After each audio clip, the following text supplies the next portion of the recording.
Jungkook চট করে উঠে দাঁড়ায়, চোখ দুটো তার হাসছে, যেখানে এখন বিস্ময় থাকার কথা কিন্তু তা ছাপিয়ে দুষ্টু হাসি প্রকট। হাতের ধোয়া ওঠা কালকিটা টেবিলের উপরে ফেলে বলে, ওকে ওকে এখানে নিয়ে আসছেন কেন, কি সমস্যা? কাই সোফার উপরে 4 হাত পা ছড়িয়ে বসে আছে, তার নজর তের শরীরের উপরে, কিন্তু তের দৃষ্টি জঙ্কুকের দিকে। জঙ্কুক এবার কঠিন সুরে জিজ্ঞাসা করলো, ওকে এখানে কেন আনছেন? কাই ভাই প্যাচ প্যাচ করে হাসি শোনা গেল। বিড়ালের মতো জল জলে চোখ দুটো কিসের নেশায় যেন জ্বলছে কাইয়ের। তের ঘেন্না এলো তা দেখে জঙ্কুক খেকিয়ে উঠলো, হ্যাঁ রে বাল, ওরে কেন নিয়ে আইছেন এখানে? ওইটা জিগাইছি, ওর কি কাম এখানে? কাই তখনও তের দিকেই তাকিয়ে আছে। জঙ্কুক এবার দু ভুরুর মাঝখানে আঙুল ঘষে দাঁত খিচে বলে, কাই ভাই জিজ্ঞাসা করতাছি, হাসিটা বন্ধ করে জবাবটা দিয়ে তারপরে হাসেন। তে এবার নামটা শুনে চমকে উঠলো। কাই ওরফে পলাশ আকবর এই অঞ্চলের শীর্ষ সন্ত্রাসী। বাজারের প্রত্যেকটা দোকানে কষায়ের মতো চাঁদাবাজি থেকে শুরু করে নতুন নতুন পাপের সৃষ্টিকর্তা কাই ওরফে পলাশ আকবর আর তার চাচা রাজন আকবর। তে দেখেনি কখনোই লোকটিকে। আন্ডারওয়ার্ল্ড বলতে একটা কথা আছে, আর সেখানকার জানোয়ারেরা আন্ডারগ্রাউন্ডে বিরাজ করে সাধারণত। তের মাথায় আসছে না তাকে কেন এখানে এই নরকে আনা হয়েছে। মহাজন কাই মানুষকে টাকা ধার দেয় সুদের চুক্তিতে। সময় এতটা কম দেয় যে একজন ঋণী মানুষের পক্ষে সময়ের আগে টাকা সংগ্রহ কিংবা ব্যবস্থা করা সম্ভব হয় না। কাই তার বদলে বউ বাচ্চা, জমির দলিল, বাড়ি ঘর, ব্যবসা সব শেষ জীবনটা নিয়ে হলেও নিজের সুদ সহ টাকা আদায় করে ছাড়ে। এমন বহু কথা শুনেছে তে কাইয়ের ব্যাপারে। এটা কি সেই কাই? আর জঙ্কুক এখানে কেন? তের খুব দুর্বল বোধ হচ্ছিল। চারপাশে দর্শকের মতো দাঁড়িয়ে আছে কাইয়ের লোকগুলো। দেখতে নর্দমার পাশে ক্ষুধার্ত অবস্থায় শুয়ে থাকা কুকুরের মতো রূপ সবগুলোর। কাই হেসে জঙ্কুকের দিকে তাকায়। এত কেন ব্যস্ত হইতাছস বাপ? এমন টসটসা মাল ঘরে রাইখা কিসের আউল ফাউল জিনিস বন্ধক রাইখা মানুষ টাকা ধার নেয়? বোকার দল সবগুলা। জঙ্কুক নাক মুখ কুচকে বিরক্ত হয়ে মদের বোতলটা তুলে সেটাতে 2টা চুমুক দেয়। আস্তে করে অনাগ্রহী সুরে জিজ্ঞাসা করে, তের বাড়ির লোকেরা কি সুদের টাকা নিছিল আপনার কাছ থেকে? হ্যাঁ। এই শালির বাপ তো এমন লোক মনে হয় না। কাই হাসছে, চোখ দুটো জলজল করে চলছে, সেই হাসিতে রহস্য মেশানো, কিন্তু তাতে জঙ্কুকের কোনো আগ্রহ নেই। তার গলাটা জ্বলছে আজ। মদে অল্প সোডা কিংবা পানি মেশানো হয়নি। কাই এগিয়ে গিয়ে তের খুব কাছে দাঁড়ায়। তে চেয়েও পেছাতে পারে না। পেছনে আরো 2টা লোক দাঁড়ানো। কায়ের শরীর থেকে দুর্গন্ধ আসছে। তের মনে হচ্ছে সে যখন তখন গড়গড় করে বমি করে ফেলবে। এতটা কাছে কোনো পুরুষ কোনোদিন আসেনি তার। বিড়বিড় করে সৃষ্টিকর্তাকে ডেকে উঠল তে। কাই জিব্রা বের করে কুকুরের মতো গন্ধ শুকছে তের শরীরের। বোরকা এবং নেকাপের ওপর দিয়ে কিসের যেন পৈশাচিক স্বাদ পাচ্ছে কাই। তে চোখ বুজে টুকরে উঠল নীরবে। আল্লাহ পানা চাই, এসব থেকে তুলে নিন, আমাকে রক্ষা করুন। কাই স্থির হয়ে দাঁড়ায়, প্যাচ প্যাচ করে হেসে বলে, তোমারে কেন নিয়ে আইছি এখানে? বলেননি এখনো। তের গলাটা কেঁপে উঠল। ইজ্জতের ভয় তাকে কাহিল করে তুলেছিল। তুমি চেনো আমারে? তে নিজেকে গোছাতে গিয়েও এলোমেলো হয়ে গেল। কেন এনেছেন আপনি আমাকে এখানে? আমি কি কোনো অপরাধ করেছি? কাই হাসলো, সেই হাসিতে যেন তের শরীরের পশম দাঁড়িয়ে যাচ্ছে। কাই বলল, তোমার কি মনে হয় কিছুই হয় নাই? অন্তিম, হ্যাঁ? তে ঘন শ্বাস ফেলে চোখটা নামালো। তোমার ভাই যখন বউয়ের গহনা নিয়ে এসে টাকা চাইছিল আমার কাছে, আমি অবশ্য তারে কইছিলাম বউয়ের গহনা দরকার নাই, বউডারে নিয়ে আসতি আমার কাছে, টাকা পরিশোধ করাই লাগতো না। স্যামরা দেখছিলাম জইলা উঠছিল, অথচ টাকার প্রয়োজন, কিছুই বলতে পারে নাই। তে অবাক হয়ে গেল কায়ের কথা শুনে। বুকটা হঠাৎ করে ভার অনুভব হলো তার। পরে কইল, না আমি গহনা রেখেই টাকা নিতে চাই ভাই। দোকানে যা কামাই হবে তা দিয়া মাসে মাসে সময়ের আগে আপনার টাকা পরিশোধ করে দেব। শালার সওয়াল পারল তো না, সেই হয়রানি পেরেশানি হইলই। দোকানটা তো গেল, রাখতে পারলো না। শেষ পর্যন্ত 2 দিন আগে নিজেও পালাইছে। অথচ তোমারে আনলে খুশি হইয়া দেখা যাইতো ওর ব্যবসাটারে নিজের হাতে প্রোটেক্ট করতাম চিরদিন। তোমারে আনলো না কেন আগে? এবার ঝুঁকে পড়ল কাই তের উপরে। জানতাম না যে তুমি এত সুন্দরী। জানলে অন্তিম স্যামরাটার সুদ আসল, চাঁদা, দোকানের কামাই, ভোগ করা সমস্ত কিছুই মাফ কইরা দিতাম। মেয়ে লোকের উপরে তো কিচ্ছু নাই। কারবারও না। আমি মেয়ে লোকের খাতিরে বহু ত্যাগ করবার পারি। তীর শরীর কাঁপছে থরথর করে, নিজের ওপর রাগ হচ্ছে তার। এত অস্থির কেন হয়ে পড়ছে সে? কোনোভাবেই নিজেকে শান্ত করতে পারছে না। কোনো রকম জিজ্ঞাসা করলো, আমার আব্বু কোথায়? ও কথা তো শেষ হয় নাই কা। শোনো, অন্তিম স্যামরাটা যদি না লুকাইয়া না পলাইয়া তোমারে আমার কাছে আইনা দিত, তাইলে তোমার বাপের তো এত ভোগান্তি পোহাইতে হইতো না। সে আমি জানতামই না তুমি এত সুন্দরী। তের কলিজাটা ছ্যাদ করে উঠলো। অনিয়ন্ত্রিত ভাবে চরম একটা ভুল করে বসলো। কায়ের শার্টের কলার খামচে ধরে বলল, জানোয়ারের বাচ্চা, কি করেছিস? কি বললি তুই? আমার আব্বু কোথায়? কোথায় আব্বু? কোথায় আমার আব্বু বল? এতক্ষণে জমে থাকা পানি চোখ থেকে ঝরঝর করে গড়িয়ে পড়ল নেকাপের নিচে। জঙ্কুক বিরক্ত হয়ে একটা সিগারেট ধরালো। বিড়বিড় করে বলে উঠল, শালিশ ধার কমবে না তবু। কাইকে দেখে মনে হচ্ছে তার প্রিয় খাবারটুকু খেতে পেরে তৃপ্তি সমেত হাসছে। এতটা পৈশাচিক তার মুখের ভঙ্গি তে শুনেছিল মহাজন আর সন্ত্রাসী পিচাসের আরেক বংশধর। তের বুকের কাঁপনটা বাড়ল। কাই তার নিজের শার্টের কলার থেকে তের হাত ছাড়ানোর বাহানায় বাজে ভাবে হাতটা স্পর্শ করতেই তের ঝাড়ি মেরে একটু পিছিয়ে যায়। সঙ্গে সঙ্গেই পেছনে দাঁড়িয়ে থাকা দুটো লোকের সাথে ধাক্কা লাগে তের। ঘেন্না আসে নিজের শরীরের ওপর। কোথাও আর পুরুষের ছোঁয়া বাকি রইল না দেহে। ছটফট করতে করতে সেখান থেকেও সরে দাঁড়ায়। ফুপিয়ে কান্নায় নেকাপটা ভিজে উঠছে। জঙ্কুক সোফা ঘুরিয়ে বসছে। সে খুব আরামে আছে। যাত্রাপালা দেখতে এসেছে, সামনে খেলা হচ্ছে, সে দেখছে। হাতে অল্প মাত্রায় বিয়ারের ক্যান। এবার তের দৃঢ় বিশ্বাস জাগলো জঙ্কুক সবটা জানে। তবুও কেন নাটক করলো প্রথম দিকে? তে আব্বু কই বলে চেঁচিয়ে উঠলো। চেঁচানোটা নিদারুণ আহাজারির মতো শোনা যাচ্ছে। আমার আব্বু কই? ও আব্বু, আব্বুকে কোথায় রেখেছো? আব্বুকে আনো। সবে কথা শিখতে পারা ছোট্ট মেয়ের মতো চেঁচিয়ে কান্না করছে আর তার আব্বুকে ডাকছে। আব্বু আব্বু বলে পাগলের মতো এদিক ওদিক ছুটছে তে। অসহায় শিশু যেমন অচেনা জায়গায় অচেনা মানুষকে দেখে কাতর হয়ে উঠে, তে তার চেয়েও অসহায় এতিমের মতো ছুটছে আর তার আব্বুকে ডাকছে। কাই বারবার দেখছে তের ভেজা চোখ দুটো। কায়ের মনে হচ্ছে ওই ভেজা পাপের চোখের জন্য মেয়েটি আরো মাতাল করছে তাকে। নোংরা চাহিদায় উতলা হয়ে উঠছে তার পুরুষ দেহ। তের আর্তনাদ এক একবার তার কানে যাচ্ছে আর তার কামনার তাড়নার আগুনে যেন কেরোসিনের ছিটা পড়ছে। কাই এগিয়ে যায় তের দিকে। ক্ষুধার্ত পিচাস যেমন রক্ত পেয়ে জলজল করে হেসে ওঠে, ওই রকম হেসে বলে, আব্বুকে দেখতে চাও সুন্দরী? তার মানে তুমি আমার কাছে কিছু চেয়েছো? তে থেমে যায়। অবুজের মতো তাকিয়ে থাকে কায়ের দিকে।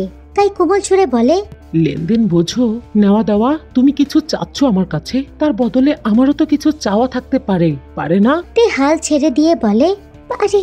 তারপর নিজেকে গুছিয়ে নিয়ে বলে, আমি বুঝতে পেরেছি, অন্তিমের টাকাটা পরিশোধ করতে হবে। সে তো জানি, কিন্তু তখন তো ফোনে বলেননি। আমি তো টাকা সাথে করে আনিনি। কথা দিচ্ছি আগামী। কাই আঙুল তুলে তার ঠোঁটে নেকাপের ওপরে রেখে বলে, এত কথা না, আমি চেয়ে নিচ্ছি, তুমি দাও। তে তাকিয়ে রইল। তার সরল বাক্য ব্যর্থ গেল বোধ হয়। কাই বলল, মেকআপটা খুলো, দেখি মুখটা। তে থমকে দাঁড়ালো। কাই তাকে বোঝালো, এটাই লেনদেন। আমি তোমার মুখ দেখবো, তুমি তোমার আব্বুকে দেখবে। তে যেন পাথরে পরিণত হলো। নির্বাক তাকিয়ে থাকলো কাইয়ের দিকে। কাই আরেকটু এগিয়ে যায়। খপ করে তের হাত দুটো ধরে বেখেয়ালি ভাবে তের পেছনে আটকে দেয়। তাতে কায়ের সামান্য শরীরের অংশ তের শরীরের সাথে টাচ লাগে। তে চোখ বন্ধ করে আল্লাহকে ডাকে। লজ্জায় নিজের সম্মান বাঁচাতে তে রাজি হয়। আমি খুলছি নেকাপ, ছাড়ুন আমাকে। কাই পারতো নেকাপটা নিজে খুলতে, তবে খুললো না। তেকে বাধ্য করলো খুলতে। এতে তার চোখে মুখে জিতে যাওয়ার চমক। তের কাছ থেকে সরতে ইচ্ছা করছিল না। তারপরও নিজেকে টেনে টুনে একটু সরে দাঁড়ালো। তের হাত কাঁপছে, নেকাব অব্দি উঠছে না। এতগুলো বছর কাউকে তার মুখ দেখায়নি, আজ দেখবে। তে দাঁড়িয়ে আছে। কাই অধৈর্য হয়ে উঠলো, বলল, খুলবে নাকি টেনে খুলে ফেলবো? আমি একটা কথা বলতেছি, ওইটার উপরে আবার সাহস দেখায় চুপ করে আসো, এটা কিন্তু ঠিক না। তে সঙ্গে সঙ্গে তাকালো জঙ্কুকের দিকে। জঙ্কুক আরাম করে বসে বিয়ারের ক্যানে চুমুক দিচ্ছে। তার সামনে যে কিছু ঘটছে তেমন খেয়ালই নেই তার মাঝে। জঙ্কুকের চোখে মুখে লালসা, দিকে এক নজর দেখার লালসা। তার অবশ্য খুব রাগ হচ্ছে। দিকে এত লোককে দেখবে, যে চেহারাটা তার ভীষণ পছন্দ, কিন্তু বাধা দিল না। এখন নেকাবটা খুলে ফেললে তের চেহারাটা দেখতে পাবে সে। চোখ দুটো তার অধীর অপেক্ষায়। চেহারা দেখার চাহিদা ছাপিয়ে কাইকে ঠেকানোর ইচ্ছা বা প্রয়োজন অনুভব করছে না এই মুহূর্তে। কাই বিরক্ত হয়ে থাবা দিয়ে তের হাতটা ধরে, সঙ্গে সঙ্গে তের হাতের চামড়া ছুলে যায়। রক্তের দেখা মিলল সেখান থেকে। কাই বাজে ভাষায় গালি দিয়ে বলে, খোল শালি, একটানে খোল, নয়তো ছিঁড়ে ফেলবো তোর চেহারার আবরণ। তের গলা থেকে একটু সরু আহাজারির শব্দ বের হয়ে আসলো। সেই আহাজারিতে চোখ তুলে তাকালো জঙ্কুক, আর নজর ফেরালো না। কাই নেকাবটা ছিঁড়ে নিয়ে দূরে সরে দাঁড়িয়েছে তের ভালোভাবে দেখার জন্য। তের কান্নাটা থেমে গেল। চোখের পাপড়ি ভেজা, অথচ কান্না করছে না, চোখের পানি গড়িয়ে পড়ছে না। মুখটা লাল হয়ে আছে তের, চিকন ঠোঁটের কিনারা মাঝে মাঝে কেঁপে উঠছে উত্তেজনায়। জঙ্কুক আর তের এক দুর্বোধ্য দৃষ্টি মিলিত হলো সেই মুহূর্তে। কাই হাসছে, তার হাসি কথা বলছে জীবনে প্রথম কোনো আকাঙ্ক্ষিত বস্তু দেখতে পেয়েছে এই দু চোখ। সে অভিভূত, সে আসক্ত। নিঃশ্বাস জোরে জোরে পড়ছে কায়ের। আশেপাশে কমপক্ষে 10-15 জন পুরুষ তেকে গিলছে। তে তখনও তাকিয়ে আছে জঙ্কুকের দিকে। কিন্তু জঙ্কুক চট করে নজর ফিরিয়ে বিয়ারের ক্যানটা পাশে রেখে ঘাড় ঘুরিয়ে হা করে শ্বাস ফেলে। তের ভেতরে অদ্ভুত একটা তীব্র যন্ত্রণা শুরু হলো। সে আজ দর্শনীয় বস্তুর মতো এতগুলো পুরুষের সামনে দাঁড়িয়ে আছে। আব্বু বিষয়টা সহ্য করতে পারবে তো? নেকাবের এক অংশ ছিঁড়ে কায়ের হাতে চলে গিয়েছিল, সেটি কায় ছুঁড়ে ফেললো। তের শরীরে যে বাকি অংশটুকু ছিল সেটিতে নিজে থেকেই খুলে ফেললো। এখন বোরকার উপরে এক টুকরো ওড়না আছে, সকলে দেখছে তাকে। তে প্রস্তুত হচ্ছে তার বাবাকে যে কোনো মুহূর্তে দেখতে। বুকের মধ্যে মুচড়ামুচড়ি করছে। তার বাবা তাকে এভাবে দেখে সহ্য করতে পারবে তো? দুজন দুপাশে ধরে আমজাদ সাহেবকে নিয়ে ছাদের ঘরে প্রবেশ করলো। সে জায়গাটি আলোকিত। তার পাশে অন্ধকারে বসে আছে জঙ্কুক। তে কয়েক কদম পিছিয়ে ছাদের দেয়ালের সাথে ঘেঁষে দাঁড়ালো। শরীরটা থরথর করে কাঁপছে তার। তে হাউমাউ করে কেঁদে উঠলো, মুখে হাত চেপে। তাই কান্নার শব্দ হলো না। আমজাদ সাহেব থরথর করে কাঁপা হাতটা বাড়াতে চায়। চোখ মুখে আতঙ্ক ডেকে ওঠে অস্পষ্ট সুরে। তে চোখ বুজে ফেলে। আমজাদ সাহেবের মুখটা থেতলানো, প্রায় শার্টের অধিকাংশ অংশ ছেঁড়া। হাতে কাঁচা কাঁচা ক্ষত দাগ টলছে এক প্রকার। চোখ খুলে রাখতে পারছে না। ড্রাগ দেওয়া হয়েছে বোধহয়। মেহেদি রাঙানো দাড়ির থুতনিটায় গভীর থেতলানো ক্ষত। কি দিয়ে মেরেছে ওরা? তে দৌড়ে গেল বাবার দিকে। মাঝখানে এসে কাই দাঁড়ালো। কায়ের দেহের সাথে তের দেহটা একটা বাজে ভাবে ধাক্কা লাগে। তে সঙ্গে সঙ্গে গুটিয়ে গেল যেন। একদম আগুনের তাপে পলিথিন যেমন কুচকে ঝলসে যায় ঠিক তেমন ভাবে। মাস্টার মশাই কিছু বুঝলেন কিনা কে জানে। যতদূর সম্ভব কড়া ড্রাগস তার শরীরে। মাস্টার সাহেবের কোনো দিকেই খেয়াল ছিল না। সে কেবল অবচেতন অথবা অচেতন চোখে মেয়েকে দেখছে। সন্ত্রাসী কায়ের হাতে গলা কাটা মুরগির মতো ছটফট করছে তে। মাথাটা আগলা, বুকে ওড়না নেই, মুখে পর্দা নেই। সহ্য করতে পারলো না মাস্টার। টলমল মাথাটা নামিয়ে নিল। ভিখিরির মতো ভিক্ষা চেয়ে উঠল। ও কাই, আব্বা আমার মেয়েটাকে ছেড়ে দাও আব্বা। ও বাচ্চা মানুষ। পাপ আমার ছেলে করেছে, আমি করেছি জন্ম দিয়ে। ও তো কিছু করে নাই আব্বা। তুমি কি করেছো ওর সাথে? আমার মেয়ের পর্দা কই? ও ছোট মানুষ বাপ। তুমি ওরে ছাড়ো, আমাকে মারো। ও কাই, আমাকে মারো না, আমাকে মারো, দেখবে ঠিক অন্তিম আসবে। তুমি আমাকে আরো মারো। কাই শোনো, আমি আমার সব দিয়ে দেব। তুমি কয় টাকা পাও তার থেকেও ডাবল দেব। মাস্টারের বলা কিছু কথা বোঝা গেল, আর কিছুটা আর্তনাদ অস্পষ্ট হয়ে কুয়াশার সাথে মিশে গেল। জঙ্কুক এক দৃষ্টিতে তাকিয়ে আছে আমজাদ সাহেবের দিকে। ওর ভেতরটায় রাগ নাকি হিংসা অথবা জিদে যেন জ্বলে উঠছে। ও নিজেও তো মার খেয়েছে, কতবার কতভাবে মার খেয়েছে। শরীরের বিভিন্ন স্থানে বাঁশ সুই গাঁথা হয়েছিল, তার উপর লবণ না দিয়ে পার্টির ছেলেরা বিট লবণ লাগিয়ে দিয়েছে। খুব চিৎকার করেছে জঙ্কুক বন্ধ ঘরে। কই, কেউ তো বলেনি সেদিন বাপ ছেলেটাকে ছেড়ে দাও, আর কষ্ট দিও না আমার জঙ্কুককে। নেকামি যত সব। জঙ্কুক কি বেঁচে নাই নাকি? সেই সব আঘাতের দাগ এখনো তার শরীরে। এখন তো তার রাজি চলে এই পুরো অঞ্চলে। ওর পিঠ বাঁকিয়ে হিব্বনের ওপর কোমর সংলগ্ন কেসুরু কাতে টান ফেলা হতো। তা চিকিৎসা করতে পিঠে স্টিল লেস রড ঢুকিয়ে কতদিন হাসপাতালের বেডে মরার মতো ফেলে রাখা হতো। কই, ওর বাপ মা তো কেউ আসেনি। বেশি ড্রাগস দেওয়ার ফলে কান, নাক আর চোখ দিয়েও রক্ত বের হয়ে আসতো। তার জন্য তো এভাবে কেউ কাঁদেনি। শুধু ইউনু যেত প্রতি বেলা হসপিটালে, আর রোজ তখন ছোট ছিল, সে থাকতো জঙ্কুকের পাশে। এই অবস্থায় মেয়ের জন্য এত ছটপটানি বাপেরা কি এমনই হয়? সব বাপ। তাহলে তার বাপ কেন তাকে ফেলে রেখে চলে গেল? ফেলে গেছে এই দুনিয়ায় নষ্টামি করে বেড়ানোর জন্য।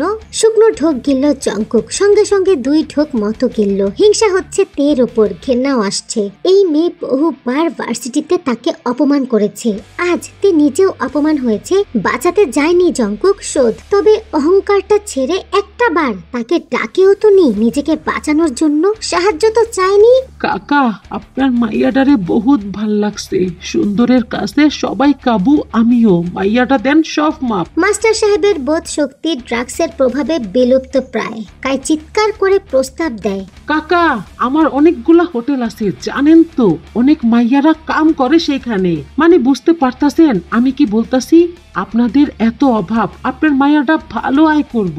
মাস্টার সাহেব ঢলে পড়ল মেঝের ওপর। ধুপ করেই আওয়াজ হলো যখন তার মাথাটা ছাদের ফ্লোরে বাড়ি লাগে। তের হাতের যেখানটায় কাই চেপে ধরেছে সেইখানের শিরা উপশিরা ফুলে উঠেছে, রক্ত চলাচল বন্ধ হওয়ার উপক্রম। কাই এবার অন্য হাত দিয়ে তের চুলের মুঠি শক্ত করে খামচে ধরে। তেকে আরো কাছে টানতে লাগলেই জঙ্কুক চট করে উঠে দাঁড়ায়।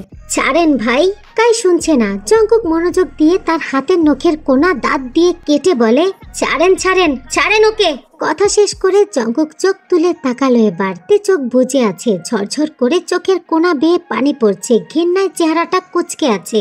জঙ্কুক ডেকে উঠল, কাই ভাই। কাই পেছনে ফিরে, ছাড়েন ওকে, আর দরকার নাই, এই যথেষ্ট। আর না, ও বিরক্ত হচ্ছে মনে হয়। কাই খুব তৃপ্তি করে হাসে। চুপচাপ গিলে যা, আপাতত পরের ভাগ তোকে দেব। জঙ্কুক এগিয়ে গিয়ে শান্ত হাতটা কায়ের হাতের উপরে রাখে। ভাই ছাড়েন ওরে, ছাড়তে বলছি আমি। লুকানো জিদ জঙ্কুকের সুরে। কায়েরও জিদ উঠে, শক্ত চোখে তাকায় জঙ্কুকের দিকে। কি চাচ্ছে ছেলেটা? কায়ের ছেলেরা ততক্ষণ পজিশন নিচ্ছে নিজেদের মাঝে। আচমকাই জঙ্কুক জানোয়ারের মতো গর্জে ওঠে, ওই শুয়োরের বাচ্চা, ছাড় ওরে, ছাড়তে বলছি না আমি।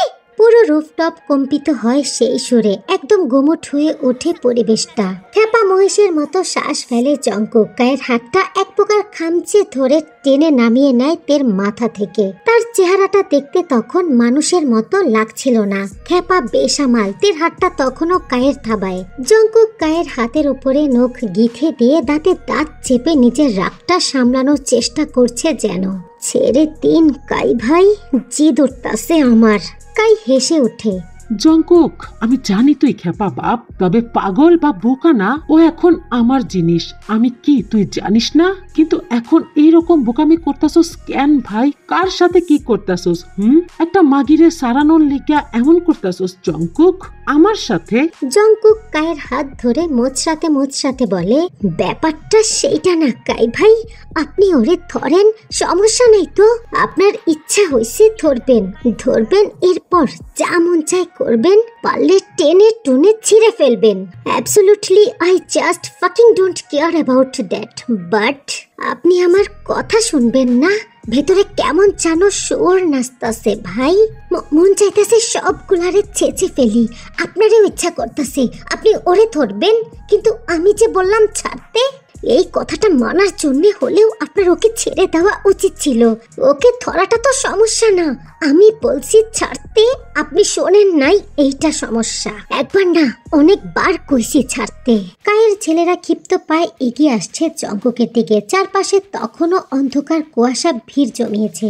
জঙ্কুক খিচে এক টান মেরে থেকে ছাড়িয়ে নেয় কায়ের হাত থেকে। কাই অল্প ছিটকে পড়ে। জঙ্কুক পেছনের শার্ট উঁচু করে হলিস্টার থেকে পিস্তল বের করে হাতে রাখতেই সকলে একটু পিছিয়ে যায়। তে দৌড়ে গিয়ে বসে তার বাবার পাশে। অল্প আলোতে দেখতে পায় মাস্টার মশাইয়ের কানের কিছু স্থান সিগারেটে পোড়া। যন্ত্রণায় তের অন্তরটা কেঁপে ওঠে। চোখের সামনে ভেসে ওঠে তার বাবাকে যখন কানে সিগারেটের পোড়া লাগানো হচ্ছিল কেমন আর্তনাদ করেছে সেই দৃশ্য। জঙ্কুক পিস্তলের বেরেল টেনে বুলেট লোড করে নিল। কায়ের চোখ মৃদু আলোতেও জ্বলজ্বল করছে, মুখে সেই প্যাচ প্যাচ হাসি। দেখতে খুবই ভয়ঙ্কর লাগে।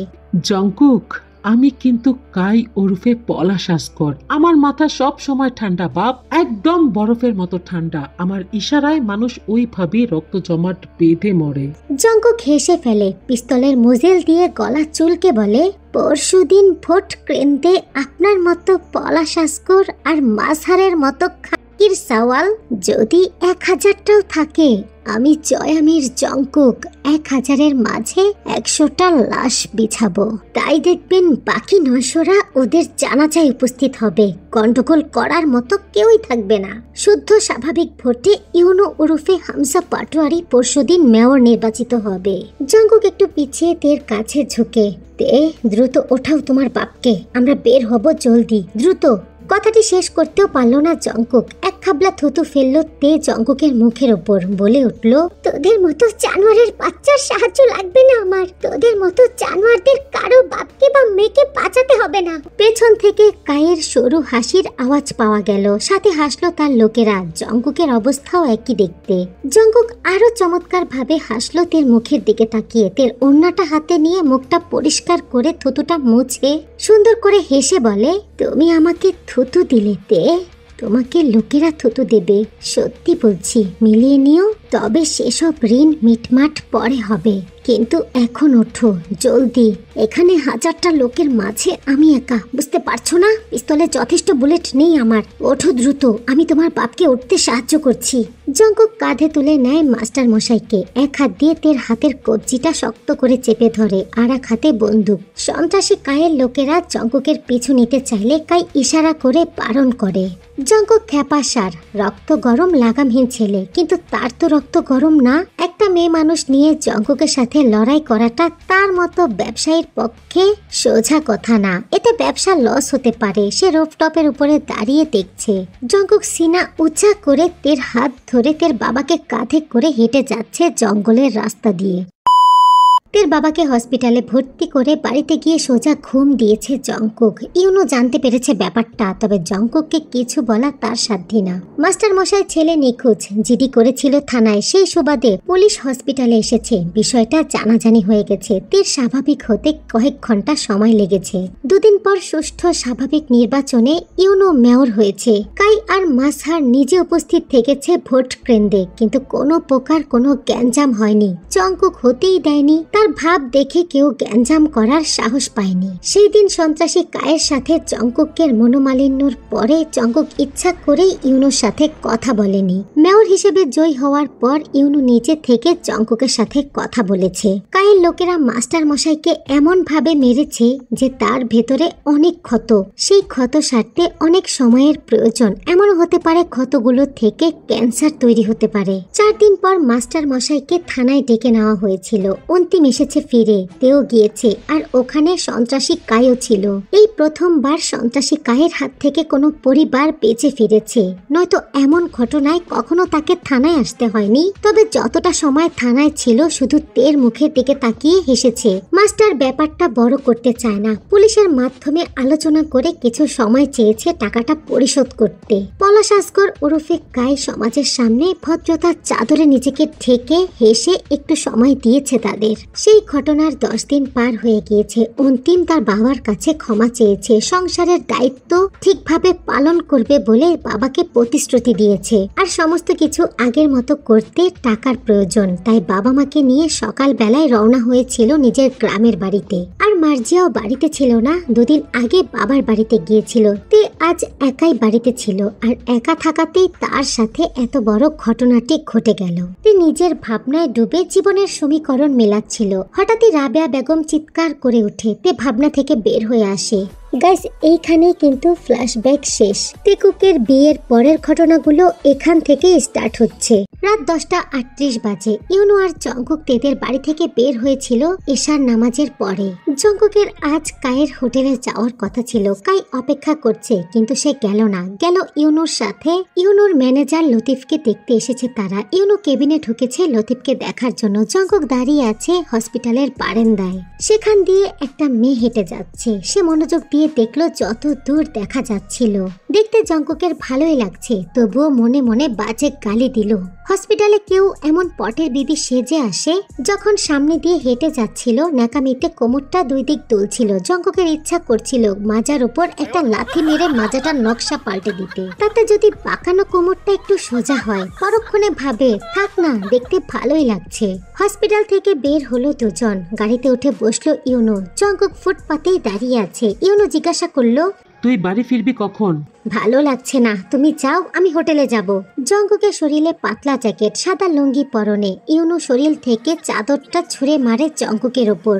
এটা পেঁচিয়ে নে, ঠান্ডা লাগলে নাকে মুখে থাপ্পড় দিব। জঙ্কুক চুপচাপ চাদরটা গায়ে জড়ালো। গাড়ি ছাড়ার আগ মুহূর্তে গাড়ির জানালায় হাত রেখে বলল, কিছু টাকা দাও, পকেট খালি আমার। ইউনো পকেট থেকে মানিব্যাগ বের করে জঙ্কুকের হাতে ধরিয়ে দেয়, বলে, হোটেলে যাচ্ছিস, থামাচ্ছি না, তবে শুতে কিন্তু বিছানায় একা যাবি। আজ কিন্তু বিয়ে হয়েছে তোর বউয়ের সামনে ছোট যেন না হতে হয় তোর কীর্তিকলাপের জন্য। এই পর্যায়ে বোগাম ফিক করে হেসে দেয়, খোঁচা মেরে বলে, বিছানায় একা যায়েন ভাই, এখন কিন্তু ভাবি আছে আমাগো। অথচ জঙ্কুক চুপ, স্থির চোখে বিদায় দিল ইউনোকে। আস্তার রসিক কথার ছুটি। গাড়ি যখন আড়াল হলো তখনও জঙ্কুক রাস্তার পাশেই দাঁড়িয়ে। তাকে দেখে মনে হচ্ছে না সে কোথাও যাবে। বুগামের কাছ থেকে একটা সিগারেট চেয়ে নিল, সিগারেটটা জ্বালালো। বুগাম চেয়ে আছে জঙ্কুকের দিকে। জঙ্কুক সচরাচর সিগারেট টানে না, তার সিগারেট টানার পেছনেও কিছু বিশেষ পরিস্থিতি আছে। কোনো ব্যাপারে হয়রানি বোধ করলে কিংবা মনটা অশান্ত থাকলে, দুষ্টু সত্তা শান্ত থাকলে আনমনেই সিগারেট ঠোঁটে লাগাতে দেখা যায় তাকে। উদাস পায়ে হাঁটতে হাঁটতে ব্রিজের নিচের দিকে যায় জঙ্কুক। বুগাম জিজ্ঞাসা করে, ভাই আজকে মেয়েটার সাথে যা করেছেন তা কি ঠিক? জঙ্কুক রক্ত খেকো পশুর মতো দাঁত খিচে বলে, চুপ, একদম চুপ। এই বিষয় একটা কথা কবি না শালা। তোর খুব মায়া হইতাছে ওই শালির জন্য। হ্যাঁ, তোর হালো ওই রকম কর্মু, তারপর দুইজন একসাথে গলাগুলি ধরে কাঁদবি। বুগাম বুঝলো না জঙ্কুকের কি হয়েছে। সে চুপচাপ চলল জঙ্কুকের সাথে। সঙ্গ ছাড়া যাবে না। জঙ্কুক ব্রিজের নিচে গিয়ে বসলো। ধোঁয়া ছাড়ছে আকাশের দিকে তাকিয়ে সিগারেটের। শোষো করে আওয়াজ হচ্ছে গাড়ি যাওয়ার। আমার সাথে তোর কি? যা বাড়িতে যা, ক্লাব ঘর তালা মেরে দিয়ে চাবিটা ভাইয়ের কাছে পৌঁছে দিবি, তারপর বাড়িতে গিয়ে চুপচাপ ঘুমাবি। আমার সাথে থাকতে হবে না, যা। বুগাম কোনো জবাব দিল না, চুপচাপ দাঁড়িয়ে থাকে জঙ্কুকের পাশে। তার সন্দেহ জঙ্কুক আজকে হোটেলে যাবে না, মদ টদ কিছুই গিলবে না। কিন্তু কেন? হোটেলটা কাইয়ের বলে এইরকম ভয় তো জঙ্কুক পায় না। কাই তো চরম বেহায়া, হাজার ঝামেলা হলেও বারবার জঙ্কুককেই ডাকবে। জঙ্কুক ছাড়া যে তার কারোবার চলবে না, কোনো কিছুই তো জমবে না। জঙ্কুক চেয়ে থাকে অন্ধকারের দিকে। ব্রিজের নিচে ছোট ছোট খুপড়িগুলোতে হলদে বাতি জ্বলছে সেদিকে। অথচ জঙ্কুকের চোখে ভাসছে তে আর তার বাবা মাস্টার মশাইয়ের বসে থাকা দৃশ্যটুকু। জঙ্কুকের হিংসায় রক্ত টকবক করছে। ও শেষ কবে ওর বাবা জাভেদ আমিরের কোলে বসেছে? তখন কতটা ছোট ছিল ও। সেসব উপভোগ করার মতো মস্তিষ্ক তো বিকাশই হয়নি। তের সাথে ওর বাপের কি ভাব, যত সব ন্যাকামি, কি থেকে কি হয়ে গেল। শুধু ইচ্ছা করছিল পাড়ার লোকগুলোকে টুকরো টুকরো করে কেটে ফেলতে। ওদের ন্যাকামি আর ইউনোর সম্মান বাঁচানোর জন্যই বিয়েটা করে আসতে হয়েছে। রোজের সামনে গিয়ে দাঁড়াতেও অস্বস্তি হচ্ছে খুব। এটাই মূল কারণ বাড়িতে না ফেরার। যত রাতে ফিরুক না কেন মেয়েটা সোফাতেই বসে থাকে। তার সাথে তো কোনো প্রকার কমিটমেন্ট করে নাই জঙ্কুক। তারপরেও কেন মেয়েটা বসে থাকে? নারীদের এত রূপ কেন? একজন বিয়ে করবে না বলে মরতে রাজি, আর একজন বসে বসে অপেক্ষা করে। নিশ্চয়ই এখনো না খেয়ে তার জন্য বসে আছে। জঙ্কুক গেলেই তো খেতে দিতে হবে। জিজ্ঞাসা করবে, কোথায় ছিলেন, এত দেরিতে কেন এসেছেন? এত অধিকার বোধ কিসের? কি জবাব দিবে জঙ্কুক? রোজের সাথে জঙ্কুক কখনোই মিথ্যা বলতে পারে না, কোনোদিন বলেওনি। এই পৃথিবীতে শুধু এই মেয়েটার কাছেই জঙ্কুক খুব যত্নের। আজ জিজ্ঞাসা করলে কিভাবে মিথ্যা বলবে? নিজের নোংরা কাজের বিবরণ কিভাবে তুলে ধরবে এই মেয়েটার সামনে? তার মাথাটা তো নিচু হয়ে যাবে। রোজ কি ভাববে? এর থেকে সন্ত্রাসী জঙ্কুকের ক্যারেক্টার তার কাছে বেশি ভালো লাগছে। রাত বিরাতে খুন করে বাড়ি ফিরলে রক্তমাখা হাতে পানি ঢালার জন্য রোজ চুপচাপ দাঁড়িয়ে থাকে। কিন্তু আজ জঙ্কুক খুব খারাপ, খুবই জঘন্য, তবে চরিত্রহীন না। আজকে রোজের সামনে নিজেকে চরিত্রহীন ভাবে মেলে ধরতে ইচ্ছা করছে না। আধা ঘন্টা হয়নি জঙ্কুক ঘুমিয়েছে। এরই মধ্যে দরজায় ধাক্কাধাক্কি শুরু। জঙ্কুক কম্বল মুড়ি মাথার উপর বালিশ তুলে কান ঢাকে। কাচের দরজায় ধাক্কাধাক্কি, আরেকটু হলেই যেন ভেঙে যাবে। এর মধ্যেই ইউনুর কর্কশ কণ্ঠ ভেসে ওঠে, জঙ্কুক, ওই শুয়োরের বাচ্চা, ওঠ ওঠ হারামজাদা। মাথার ব্যথায় মাথাটা খণ্ড বিখণ্ড হয়ে আসছিল জঙ্কুকের। চোখের নিচে দাগ পড়েছে, চোখ দুটো লাল হয়ে আছে ঘুমের অভাবে। ইউনো ঘরের ভিতর ঢুকে বলে, তের বাপ হাসপাতালে, যা ওখানে দ্রুত বের হ। শালির বাপের আবার কি হইল তুম করে, ডায়রিয়া না কলেরা? ধুম করে হয়নি তো, তোকে ধরে বলি দিলেও আগুন নিববে না। যা বলছি সেটা কর, জনগণ জানে গতকাল কি হয়েছে। এর দাগ যদি আমার রেপুটেশনের উপরে এসে পড়ে, তোকে জীবিত দাফন করব আমি। আমার জন্য হয়েছে নাকি? সেদিন কাই মারছে, সেজন্য অসুস্থ হয়ে পড়ছে। আর আমি ওইখানে যেয়ে কি করবো? ওই শালির মাইয়া আমারে সহ্য করতে পারে না। কথা বাড়াচ্ছিস কেন? বাথরুমে যা, ফ্রেশ হ। কোনো প্রয়োজন হলে সমস্ত কিছুর ব্যবস্থা করবি, আশেপাশে থাকবি।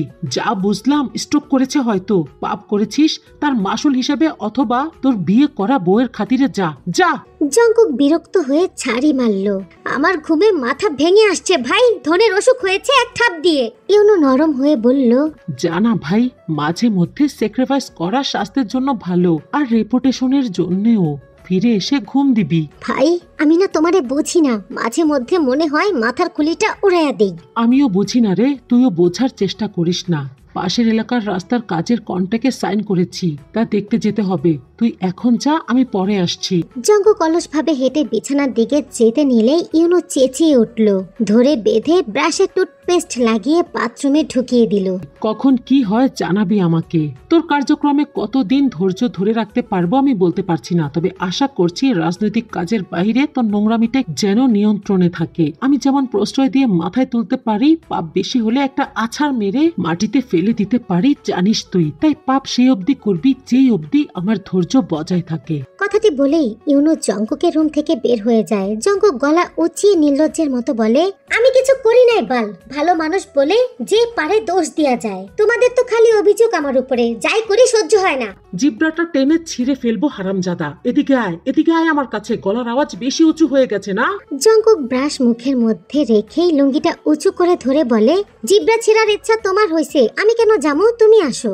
জঙ্কুকের লুঙ্গি ঘেঁষে যাচ্ছিল বাথরুমের ভেজা মেঝেতে, সেটা শক্ত করে টেনে ধরে জঙ্কুক। দুহাত দিয়ে লুঙ্গি গুজে দু ঠ্যাঙের মাঝখানে আটকায়। আয়নার দিকে তাকিয়ে দেখে চেহারাটা কালো দেখাচ্ছে। আয়নার দিকে তাকিয়েই বলে ওঠে, ও দয়াল, জাননি বানাও, দম কেন বাইর হয়ে যাইতাছে। দু চোখ লাল হয়ে আছে ঘুমের অভাবে। ইউনোর কণ্ঠ শোনা যাচ্ছে, দেরি করিস না জঙ্কুক, তাড়াতাড়ি বের হ। জঙ্কুক হসপিটালের ভেতর থেকে বের হয়ে এসে গেটের সামনে দাঁড়ায়। অস্থির লাগছে ভেতরটা। দ্রুত সিগারেট ধরিয়ে ঠোঁটের ভাঁজে রাখে। তীর কান্না তাকে খুব জ্বালাতন করছিল। ইচ্ছা করছিল মেয়েটাকে ঠাটিয়ে দুইটা থাপ্পড় মারতে। এভাবে আহাজারি করে কাদার কিচ্ছু নেই। বাপ কি আর মানুষের মরে না নাকি? জাভেদ আমিরও তো মরেছে। জঙ্কুকের সামনেই তো মরণ প্রক্রিয়া চলেছে ওনার। জঙ্কুক কি বেঁচে নেই? এত ন্যাকামির কি আছে? আবারও চোখের সামনে তের কান্না জড়ানো পাগলের বিলাপ ভেসে উঠল। বিরক্ত হয়ে চারটা গালি দিল মনে মনে জঙ্কুক। এসব আবেগ বোধের শক্তি তার মাঝে নেই। সে স্বাধীন চেতার মানুষ। আবেগ ভালো মানুষকে খারাপ করতে বাধ্য করে, উল্টো খারাপ মানুষকেও নিজের কাছ থেকে দূরে সরিয়ে আনে। জঙ্কুক ঠোঁট বাঁকিয়ে হাসে। তার খারাপের তো কোনো চিকিৎসা নেই, কারণ তার খারাপ হয়ে ওঠাটা কোনো রোগ না, সত্যাগত বৈশিষ্ট্য। আধো খাওয়া সিগারেট দূরে ছুঁড়ে মারে জঙ্কুক। বিকেল 3টায় আমজাদ সাহেবকে শেষ গোসল করানো হয়েছে। জঙ্কুক চুপচাপ দাঁড়িয়েছিল ভিটের উপরে। অনেক মানুষ জড়ো হয়েছে মুর্দা বাড়িতে। জঙ্কুককে দেখে তারা কটূক্তি করতে ভুলছে না। গতকালের তাজা ঘটনা, মরলে চাপা পড়বে কেন? মেয়ের চরিত্রের দোষের ভাগ বাপেরও যায়। বাসার ঘরের মেঝের খুঁটিতে মাথা ঠেকিয়ে চুপচাপ বসে আছে তে। উঠোনের উপর ত্রিপল টাঙিয়ে ভেতরে তার আব্বাকে গোসল করানো হচ্ছে। তে কান্না করছে না, চুপচাপ তাকিয়ে দেখছে সেদিকে। তার ইচ্ছা করছে তার বাবার সাথে চলে যেতে। অবশ্য সে চলেই যাবে, কেউ ঠেকাতে পারবে না তাকে। জঙ্কুক তাকিয়ে দেখছে থেকে। দুইটা ছেলে এগিয়ে এসে জঙ্কুককে সালাম দিল। জঙ্কুক কথা বলল না তাদের সাথে। তারা অপেক্ষা করে আবারও ডাকলো। জঙ্কুক আনমনে মাথা নাড়ালো। তার দৃষ্টি তের দিকে। রাগ হচ্ছে তার। মনে মনে ঠাস করেই স্বভাবগত ভাবে দুইটা গালি দিল। মানুষ বাপ মরলে কাঁদে, শালি সেটাও করছে না। মানে পাগল ছাগল ধরে বেঁধে বিয়ে দিয়ে দিয়েছে তার সাথে। তোর বাপ মরছে, তুই কাঁদবি, চিল্লাইয়া কাঁদবি? তা না করে এমন ভাবে বসে থাকার মানে কি? কখন যেন ফিট হয়ে পড়ে যায়। কাঁদলে একটু হালকা লাগে ভেতরে। জঙ্কুকের ইচ্ছা করছে এগিয়ে গিয়ে গালে দুইটা চড় মেরে বলতে, কান্না কর, জোরে জোরে কান্না কর। চুপচাপ আছিস, বেশি চাপ পড়ছে মাথায়, মূর্ছে যাবি। সেন্স হারানোর আগে একটু কেঁদে হালকা হ শালি। জঙ্কুকের কথা সত্যি করে দিয়ে তে আস্তে করে মাটিতে ঢলে পড়ল। জঙ্কুক এগিয়ে গেল তের দিকে। তে অজ্ঞান হয়ে মাটিতে পড়ে রইল। তার অপেক্ষা কেউ করলো না। তার বাবাকে চিরকালের জন্য সরিয়ে নিয়ে গেল তার কাছ থেকে। লোকে বলে আজ মরলে কাল 2 দিন, মাস্টার মশাই ছাড়া 2টা দিন মাঝে কেটে গেছে। তে দুর্বল, একেবারে অচেতন, তাকে স্যালাইন দিয়ে রাখা হয়েছে 2 দিন যাবত। নাওয়া খাওয়া কোনো কিছু নেই, একটু জ্ঞান ফিরলেই পাগলামি করে, তাই ঘুমের ইনজেকশন দেওয়া হয়। আশ্চর্যজনক ভাবে শুধুমাত্র ওষুধ আর পানি খেয়ে 2টা দিন কাটিয়ে দিয়েছে সে। এই 2টা দিন জঙ্কুক একটা বারের জন্য তাকে দেখতে এ বাড়িতে আসে নাই। তে স্বাভাবিক না, অস্বাভাবিক আচরণ করে। তাকে এই অবস্থায় দেখলে তার মেজাজ খারাপ হয়। জীবনটা যেমন ভাবেই পার হোক, দুঃখ কষ্ট যাই হোক না কেন, সময় তো বেঁধে রাখা যায় না, সময় তার নিজের গতিতেই চলে। মাস্টার মশাই মারা গেছে, কিছুদিন হয়ে গেছে। তের আস্তে আস্তে পাগলামিটাও কমে এসেছে, এখন সে স্বাভাবিক। সমস্ত কিছু বাদ দিয়ে পড়ালেখায় ফোকাস করতে চায় সে। জঙ্কুক এই কয়দিন তার সামনে এসে দাঁড়ায়নি ঠিক, তবে তার সমস্ত খবর রেখেছে। আজকে তের ক্লাস আছে, সে ইউনিভার্সিটিতে যাওয়ার জন্য তৈরি হচ্ছে। কাল 10:30টার দিকে মুস্তাকিন এসেছে তেদের বাড়িতে, এসে বসার ঘরে তের জন্য অপেক্ষা করছে। মুস্তাকিন ছিল তের বাবার ছাত্র। তে যখন তার সাথে আখির ব্যাপারে আলোচনা করতে গিয়েছিল, তখন বাবার নাম জিজ্ঞাসা করার পর মুস্তাকিন বুঝতে পেরেছিল তে তার শিক্ষকের মেয়ে। সে এতদিন এই শহরে ছিল না, শিক্ষক মারা গিয়েছে শুনে তাদের সাথে কথা বলতে এসেছে। তে বই খাতা গোছাচ্ছিল, আজকে তার ভার্সিটিতে যেতে হবে। মাথায় ওড়না টানতে গিয়ে হঠাৎই হেসে ফেললো। বেশার মাথায় ওড়নার পর্দা হাস্যকর লাগে। মুস্তাকিন মাথা নত করে বসেছিল। তে গিয়ে জিজ্ঞাসা করলো, কেমন আছেন মুস্তাকিন সাহেব? তের আওয়াজে নিরস মুখে তাকায় মুস্তাকিন। অঞ্চলের বাইরে ছিলাম, কিচ্ছু জানতাম না, কি থেকে কি হয়ে গেল কয়দিনের ব্যবধানে। মুহূর্তের মধ্যেই দরজায় কড়াঘাত পড়ে। তে আটকে উঠে অজান্তেই। এই কড়াঘাতগুলো তাকে আতঙ্কিত করে তোলে। মস্তিষ্কের স্মৃতিতে দরজার কড়াঘাত এক ভয়ঙ্কর অভিজ্ঞতা সংরক্ষিত রয়েছে। দরজা খুলতেই জঙ্কুক প্যাচ প্যাচ করে হাসে। হোয়াটসঅ্যাপ ঘরওয়ালি, শরীর ভালো তো? কথাটি বলতে বলতে ঘরে ঢুকে জঙ্কুক সানগ্লাসটা শার্টের নিচু অংশ দিয়ে মুছে মুঠো করে ধরে তবেই তাকায় তের দিকে। তবুও যতক্ষণ মাথা নিচু করেছিল বোঝা যাচ্ছিল জঙ্কুকের চোখ আর ঠোঁট হাসছে। কথা শেষ হতেই হারিকেনে নেভো নেভো আলোর মতো জঙ্কুকের হাসিটা নিভে যায়। কণ্ঠ চেপে জিজ্ঞাসা করে, ও এখানে কি করছে? তে জবাব দেওয়ার প্রয়োজন মনে করে না। জঙ্কুক ফিস ফিস করে বলে, আমার অনুমতি আর ইচ্ছা ছাড়া তুমি পরপুরুষের সাক্ষাতে যাবে? এটা কি ঠিক? No, this is not fair ঘরওয়ালি। খুবই রাগ হচ্ছে ব্যাপারটাতে। তে এবার মুচকি হাসে, বলে, আপনার রাগ করার কারণ হওয়ার জন্য আমি খুবই দুঃখিত জয়ামির জঙ্কুক সাহেব, কিন্তু পরপুরুষ যে ঘরে ঢোকানোটাই আমার বৈশিষ্ট্য নয় কি? তের এমন দুঃসাহস দেখে জঙ্কুকের ভেতরে রক্ত টকবগিয়ে ওঠে। সে দাঁত চেপে চোখ খিচে বলে, শালির মেয়ে, এখনো ভয় পাস না আমাকে? জঙ্কুক তাকালো মুস্তাকিনের দিকে, কপালে হাত ঠেকিয়ে সালাম দিল। জঙ্কুককে দেখে মুস্তাকিন দাঁড়িয়ে পড়েছিল। জঙ্কুক ইশারা করলো বসার জন্য। মুস্তাকিন জিজ্ঞাসা করলো, হালচাল ভালো? খারাপ থাকার জন্য তো বিশেষত্ব দরকার, সেটা তো আমার নেই। খারাপ থাকবে ভালো মানুষেরা, আমি তো খারাপই। তে আবার এসে মুস্তাকিনের সামনে বসতেই যাবে, জঙ্কুক বাধা দিয়ে বলল, ভেতরে যাও তে, দ্রুত তৈরি হয়ে এসো, তোমার এক্সাম আছে। তে নিষেধ শুনল না, বরং বসলো। পরীক্ষা তো 2টা থেকে শুরু হবে, মাত্রই 11টা বাজে। জঙ্কুক ক্ষণকাল মেঝের দিকে তাকিয়ে চট করেই বলে উঠল, আজকে পরীক্ষার সময় এগিয়ে দিয়েছে, 12টা থেকে পরীক্ষা, যাও তৈরি হও।